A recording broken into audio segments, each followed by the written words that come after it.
you have never been here before, that picture was from Serendipity's in New York, and they have frozen hot chocolate. Oh my God, is all I can say. It is so amazing. Wow. All right. So I'm sorry, was I not the cutest little thing ever? Oh my God. No idea what happened, obviously, but I'm like, I love that picture. I don't know what happened to my curls. They disappeared. My mom blow dried my hair one day and they never came back. So I just had to say goodbye to that. You're not going to get to enjoy your meal. I have like a ton of clicking. So move her on. Okay, so I was born in Lancaster, California. If you've ever been there, you would be surprised to know that these are all my real teeth. That is my dad, who loves his bike more than life. I think he probably would have given me and my brother up for adoption if it would have gotten him a bike earlier. And that is my mom, who also happens to work for me, so she's my service person. I love my mommy. In order to get her to take this picture, I had to fake her out because she will not smile for pictures. So I acted like I was texting on my phone, and then I said something funny to get her to laugh, and then I snapped it right when she wasn't paying attention. So, but I love my mommy. So I went to Antelope Valley High School. I got my manicuring license when I was 16, and I thought I was so darn smart because I knew what I was going to do for the rest of my life. I decided it'd be a brilliant idea to drop out of high school when I had one semester left of my senior year to go. What? So, big fat stupid dummy. Keep going. All right, so I got married at 21. I realized that was really not a smart move, so I got divorced at 22. Everybody needs a do-over in marriage, right? Well, not everybody, but I did. All right, I moved to the Bay Area. Basically, that was as far as I could get away from the ex at the time. I became an administrative assistant at MCI. Most of you are way too young to know what that is.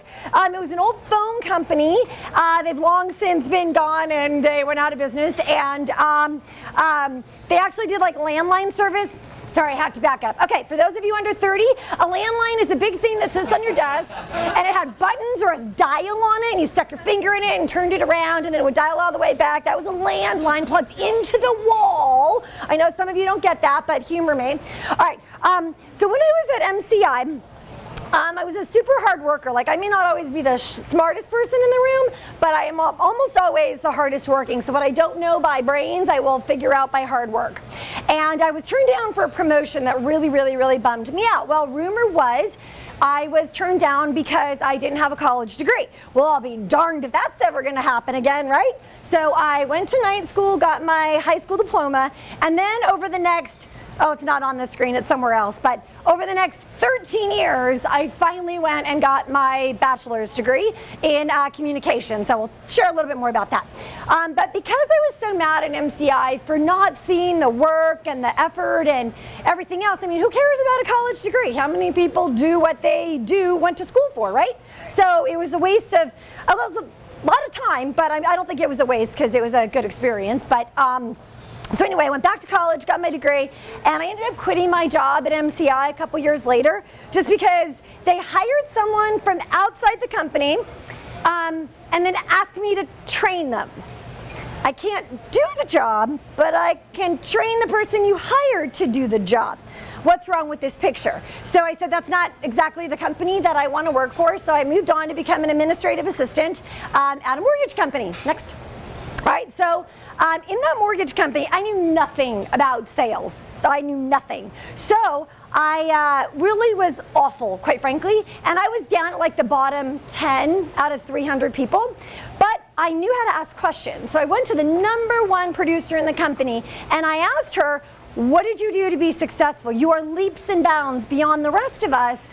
What did you do differently? What do you think she said? She said goals. What? No. Go for no? Nope. You know what she honestly said? I don't know. I do everything everybody else does. I'm the same as you. Now, we all know she does something unique, right? And we all know she probably knew what it was, but wasn't willing to share. So I promised myself at that moment, if I ever figure this out, I'm going to help others. So I figured it out, and I became #1 in the next 2 years out of 300 salespeople. So I was really proud of that. When I became #1, that's when I was making $1 million a year. Literally my W-2 showed $1 million a year. That wasn't, again, because I was super smart. It was because I worked hard and I figured things out, and I really did work hard.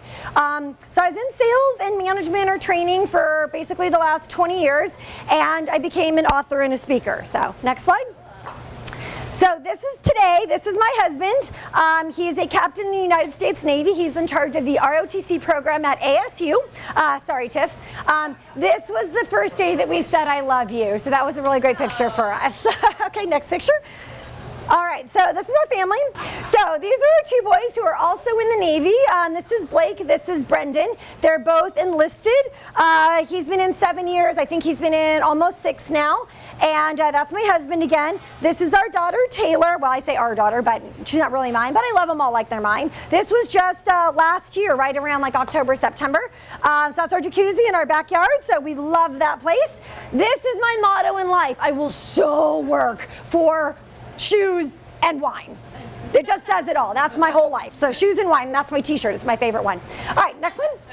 So a couple weeks ago, we talked about how to do a 10-minute presentation using GAINS, G-A-I-N-S. So that's what I'm going to do now. So goals. One of my goals now is to be one of the top life insurance people at State Farm, the top 100 at State Farm. And people always ask me, why are you so passionate about life insurance? Some of you may or may not have heard this before. So when I was 15, my mom was 35, married to somebody a year or two younger, and he was in heating and air conditioning. He went to work one day, slipped off of a ladder, fell onto the ground, hit his head, was in a coma for a month, and ended up dying. And here my mom was, a 35-year-old widow. Who thinks they're going to be a widow at 35? So he was a decent man, but he loved to spend money. So he had mountains of credit cards. He lived by the buy now, pay later philosophy. A couple of cars that my mom could not afford on her own. Those ended up getting repossessed, and had it not been for a very, very, very small life insurance policy, we would have been homeless. We wouldn't have had a place to live in. We lost the 2 cars. She had no time to mourn the loss of her husband. She had to go and figure it out. So we had to find another place to live. She had to go find a job, and it was just a lot to handle all at once. And I knew at that moment, life insurance is so important, and I will never, ever, ever, if I can prevent anybody from ever suffering like that again, I will do everything I can. Next one. All right. My husband and I have a goal that we will take a vacation once a quarter. That has not been the case for the last 2 years. So we took our first vacation last week, and yeah, I think I can get used to that. So we're going to keep that one on the vision board for a while. Another one of our goals is to travel to Tahiti and stay in one of those little hutty things over the water. So excited. So that's on my vision board. I actually have pictures of it. 2 minutes. All right. We want to go to Fiji. I want to learn to speak Dutch and Spanish because my husband is Dutch, so it'll give me somebody to talk to. Good. All right, authors. So these are my 4 books that I have written, Giving You the Wow in the House, 7 Secrets to Create Your Face. This is the last one. This is the first one. This is one in between. And I just love kids, even though I don't want any of my own. So that was my first little kids book because I just love it and I thought it was cute. Next one. All right. So I'm a pilot. Most people don't know that. So this was our plane. We owned it, but when we moved to New York, we had to get rid of it because there's no place to put it. So that's a Piper Cherokee. This is me actually flying the plane. I had a video, but I didn't know what my internet was going to be like. So anyway, you can see the land way down there. I was actually on a TV show. It was called The Balancing Act. It was on Lifetime Television. And another thing I have accomplished, which is the A in GAINS, is I ran a marathon, 5 hours and 17 minutes. Thought I was going to die. I was already a runner, but I decided that day that I was going to run it with the flu, and ended up in the hospital because it was 90 degrees, and I don't think I've really run a step since. So I was on the Balancing Act. I appeared in Business Week magazine. It was a scandalous article. The title of it was Sex, Lies, and Subprime Mortgages. So I was in the subprime mortgage industry, and that's why I ended up making it. I was the good witch, though. So if you read the article, I was the good witch.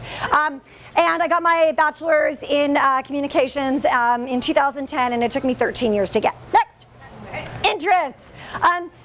I love finance. I love helping people make their lives what they want them to be. So I'm great at sitting down with clients, helping them find money that they can put away that helps them to live the life that they actually want.